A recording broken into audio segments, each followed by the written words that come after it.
இன்றைக்கி இந்த வீடியோவில் பவர்ஷேப்பில் எப்படி ஒரு ப்ராடக்ட் நமக்கு கொடுத்துட்டாங்கன்னா அதுக்கான கோர் கேவிட்டி எப்படி ஸ்ப்ளிட் பண்ணுறது, அதாவது ஒரு டை எப்படி ரெடி பண்ணுறது அப்படிங்கிறத நம்ம பார்த்து தெரிஞ்சுக்கலாம். ஸோ இந்த மாதிரி ஒரு ப்ராடக்ட் நாம் இப்போ நம்ம சும்மா ஒரு ஃபார் எக்ஸாம்பிள் ஒரு பேசிக்காக இதுக்காக நான் இது மாதிரி ஒரு மாடல் க்ரியேட் பண்ணி வச்சுருக்கேன். ஸோ இதை எப்படி நம்ம ஒரு கோர் கேவிட்டி ஸ்ப்ளிட் பண்ணுறது அப்படின்னு நம்ம பார்க்கலாம். ரிப்பன் டூல் பாரில் பார்த்தீங்கன்னா விசார்டில் பார்ட் ஸ்ப்ளிட்டிங்கில் டை அப்படிங்கிறதுல பார்த்தீங்கன்னா மோல்ட் அண்ட் டை விசார்ட் அப்படிங்கிறது ஓப்பன் ஆகும். இதில் வந்து ப்ராடக்ட் நம்ம வந்து செலக்ட் பண்ணிவிட்டு நம்ம வச்சுருக்க ப்ராடக்ட்டை செலக்ட் பண்ணி கொடுத்துட்டு நெக்ஸ்ட் அப்படின்னு கொடுத்தோன்னா ஃபஸ்ட் நமக்கு வந்து பார்த்திங்கன்னா ஸ்ப்ளிட்டிங் லைன் க்ரியேட் பண்ணி கொடுக்கும். ஸோ இந்த ஸ்ப்ளிட்டிங் லைன் உங்களுக்கு வந்து கரெக்டாக இல்லை அப்படின்னா நீங்களாக நம்ம காம்போசிட் கர்வ் யூஸ் பண்ணி கூட நம்மளாக க்ரியேட் பண்ணிக்கலாம். இப்போ இந்த இதில் வந்து பார்த்திங்கன்னா எனக்கு வந்து ஸ்ப்ளிட்டிங் லைன் வந்து க்ரியேட் பண்ணி கொடுத்துருச்சு. ஸ்ப்ளிட்டிங் லைன் அப்படிங்கிறது நமக்கு வந்து பார்ட்டை ஸ்ப்ளிட் பண்ணுற இடம். இதில் வந்து பார்த்திங்கன்னா டேஞ்சென்ட் அண்ட் நான் டேஞ்சென்ட், அதாவது இந்த மாடலில் ஏதாவது ஒரு ஹோல் இருந்துச்சு அப்படின்னா அது டேஞ்சென்ட்டாக க்ளோஸ் ஆகணுமா நான் டேஞ்சென்ட்டாக க்ளோஸ் ஆகணுமான்னு பார்க்கும். இது வந்து பார்த்திங்கன்னா நம்மளோட ஸ்ரிங்கேஜ், அதாவது என்ன மெட்டீரியலுக்கு என்ன ஸ்ரிங்கேஜ் அப்படிங்கிறது இருக்குது.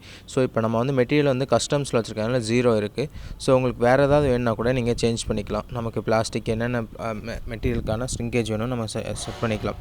இப்போ நான் கஸ்டம் கொடுத்துட்டு எனக்கு எல்லாமே 0 கொடுத்துட்டேன். ஸோ நெக்ஸ்ட் போகிறேன் அப்படின்னா மாடலோட பிளாக் சைஸ் கேட்கும். அதாவது ஒரு கோர் கேவிட்டி ஸ்ப்ளிட் பண்ண அந்த ப்ராடக்ட்டுக்கே எவ்வளோ பெரிய பிளாக் நம்ம யூஸ் பண்ண போகிறோம் அப்படிங்கிறது கேட்கும். ஸோ நம்மளோட ஹைட் அண்ட் வித்து, அதாவது லென்த் அண்ட் வித்து நம்ம கொடுத்து சேஞ்ச் பண்ணிக்கலாம். இங்கே பார்த்தீங்கன்னா இப்போ ஃபஸ்ட்டு 90 இருந்துச்சு, நான் இப்போ 100 mm வந்து லென்த் மாற்றிட்டேன். ஸோ இப்போ 90 mm வித்து இருக்குது, அதையும் நம்ம 100 mm மாற்றிக்கலாம். ஸோ இது மாதிரி நம்ம 100 mm, அதாவது நமக்கு தேவையான அளவு நம்ம வேல்யூ கொடுத்து சேஞ்ச் பண்ணிக்கலாம். அடுத்ததாக நம்ம பார்க்க போகிறது ப்ராடக்டோட ஆஃப்செட். ப்ராடக்ட் ஆஃப்செட் அப்படின்னா என்னென்னு பார்க்கலாம். ஸோ இப்போ வந்து பார்த்திங்கன்னா நமக்கு வந்து ப்ராடக்ட் வந்து சென்டரில் இருக்குது. ஸோ எனக்கு வந்து ப்ராடக்ட் வந்து சென்டரில் இருக்க வேணாம், எனக்கு ஏதாவது சம் டிஸ்டன்ஸில் வந்து மூவ் ஆகிருக்கணும் அப்படின்னா நம்ம கூட மூவ் பண்ணி வச்சுக்கலாம். நம்ம XY வேல்யூ, எக்ஸில் அண்ட் ஒய்வில் வேல்யூ கொடுத்து ஆஃப்செட் பண்ணி வச்சுக்கலாம். இப்போ எனக்கு என்னோடய கண்டிஷன் வந்து நான் இப்போ எனக்கு சென்டரில் வச்சுக்கிறேன் அப்படிங்கிறதுனால 0 கொடுத்து நான் வச்சுக்கிறேன். ஸோ அடுத்து நெக்ஸ்ட்டு கொடுத்தோம் அப்படின்னா நமக்கு வந்து பார்த்திங்கன்னா ஸ்ப்ளிட் சர்ஃபேஸ் க்ரியேட் பண்ணிக்கலாம். ஸ்ப்ளிட் சர்ஃபேஸ் அப்படிங்கிறது ஸ்ப்ளிட் லைன் நமக்கு ஃபஸ்ட்டு க்ரியேட் பண்ணிச்சு இல்லையா, அதை வச்சுட்டு நமக்கு ஸ்ப்ளிட் சர்ஃபேஸ் க்ரியேட் பண்ணிவிடும். ஸோ இதெல்லாம் ஓகே அப்படின்னா நெக்ஸ்ட் கொடுத்துட்டோம் அப்படின்னா பிளாக்கோட ஹைட் டிஃபைன் பண்ண போகிறோம்.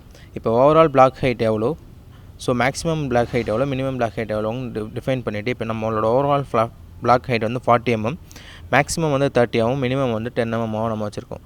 கீழே உள்ள ப்ளூ கலர் பார்த்திங்கன்னா அதோட லேபிள்ஸ், ஸோ என்னென்ன இது வந்து எவ்வளோ இருக்குங்கிறத நம்ம ஹைலைட் பண்ணி காமிச்சிடும். அடுத்து நெக்ஸ்ட் கொடுத்தோம் அப்படின்னா கார்னர் டைப். இப்போ கார்னர் வந்து ஷார்ப் ஏஜாக இருக்க வேணாம் அப்படிங்கிறப்ப நம்ம வந்து கார்னர்ஸ்க்கு வந்து கொடுத்துக்கலாம். இப்போ யூனிஃபார்மாக கொடுக்குறதுக்காக கொடுத்துட்டு நம்ம 10 அப்படின்னு கொடுத்துட்டு நம்ம பண்ணோன்னா இது வந்து பார்த்திங்கன்னா சிமுலேஷனோட கோர் கேவிட்டி சிமுலேஷன். இப்போ இந்த சிமுலேஷன் நம்ம இதை மூவ் பண்ணி பார்த்தோன்னா நமக்கு கோர் கேவிட்டி கரெக்டாக க்ரியேட் ஆகிருக்கா அப்படிங்கிறத நம்ம இது மாதிரி சிமுலேட் பண்ணி பார்த்துக்கலாம்.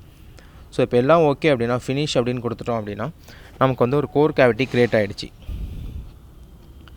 ஸோ இப்போ நமக்கு வந்து கோர் அண்ட் கேவிட்டி க்ரியேட் ஆகிடுச்சு. மேலே உள்ளது வந்து பார்த்திங்கன்னா கோர், தென் பாட்டமில் இருக்கிறது வந்து கேவிட்டி. ஸோ நம்மளோட ஒரிஜினல் ப்ராடக்ட் நமக்கு இதுக்குள்ளே தான் இருக்குது. இப்போ இதோட கலர் சேஞ்ச் பண்ணுறதுக்கு நம்ம ஹோமில் போய்ட்டு கலர்ஸில் நம்ம சேஞ்ச் பண்ணிக்கலாம். நமக்கு என்ன கலர் வேணுமோ நம்ம கொடுத்து சேஞ்ச் பண்ணிக்கலாம். இந்த மாதிரி நம்ம கலர்ஸ் தேவைங்கிற கலர்ஸ் கொடுத்து நம்ம சேஞ்ச் பண்ணி நம்ம பார்த்துக்கலாம், அதை விசிபிளாக பார்க்க. ஸோ இதை வந்து தனித்தனி லெவல்ஸில் வந்து பிரிக்க போகிறோம். நம்ம எலக்ட்ரோடில் பார்த்த மாதிரி லெவல்ஸில் நம்ம இதுக்கு பிரிக்க போகிறோம். இதை மாதிரி நம்ம 5 வந்து கோரும் 6 லெவலில் வந்து கேவிட்டி நம்ம கொடுக்குறோம். ஸோ கொடுத்துட்டு நமக்கு கோரை வந்து இந்த லெவல்ஸில் எப்படி ஆட் பண்ணுறது அப்படிங்கிறத நம்ம பார்த்து தெரிஞ்சுக்கலாம்.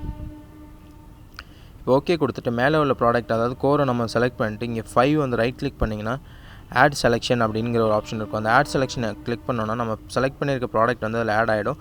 ஸோ இப்போ ஆஃப் பண்ணி பார்த்தோன்னா நமக்கு வந்து கோர் மட்டும் ஆஃப் ஆகிடுச்சு. அதே மாதிரி கேவிட்டியை செலக்ட் பண்ணி ஆட் செலெக்ஷன் கொடுத்துட்டோம் அப்படின்னா இப்போ ரெண்டுமே நமக்கு வந்து தனித்தனியாக நமக்கு வந்து பிரித்து எடுத்தாச்சு.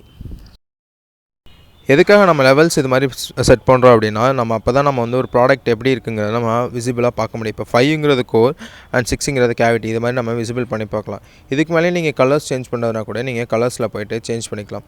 நமக்கு என்னென்ன கலர் தேவைங்கிறத நம்ம மல்டிபிள் கலர்ஸ் யூஸ் பண்ணி நம்ம கலர்ஸ் கூட சேஞ்ச் பண்ணி நம்ம பார்த்துக்கலாம். ஸோ இது மாதிரி ஏதாவது ப்ராடக்ட் கொடுத்தாங்கன்னா இந்த டூல்ஸ்லாம் யூஸ் பண்ணி தான் நம்ம ஒரு கோர் கேவிட்டி ஸ்ப்ளிட் பண்ண போகிறோம். இது நம்ம சிம்பிளான ஒரு ப்ராடக்ட் நம்ம கோர் கேவிட்டி ஸ்ப்ளிட் பண்ணிட்டோம் கொஞ்சம் குயிக்காக. இதுவே உங்களுக்கு ஏதாவது காம்ப்ளிகேட்டடான கோர் கேவிட்டி எப்படி ஸ்ப்ளிட் பண்ணுறது உங்களுக்கு கமெண்ட் பாக்ஸில் கமெண்ட் பண்ணுங்கள். இன்னும் யாரும் நம்ம சேனலை சப்ஸ்கிரைப் பண்ணாமல் இருந்தீங்கன்னா மறக்காமல் நம்ம சேனலை சப்ஸ்கிரைப் பண்ணிக்கோங்க. கூட நம்ம பெல் ஐக்கானை ஹிட் பண்ணிக்கோங்க. அப்போ தான் நம்ம அடுத்தடுத்து போடுற வீடியோஸ் உங்களுக்கு நோட்டிஃபிகேஷன் வரும். அப்போ தான் நீங்கள் நம்ம வீடியோஸை கண்டினியூஸாக பார்த்து தெரிஞ்சுக்கலாம்.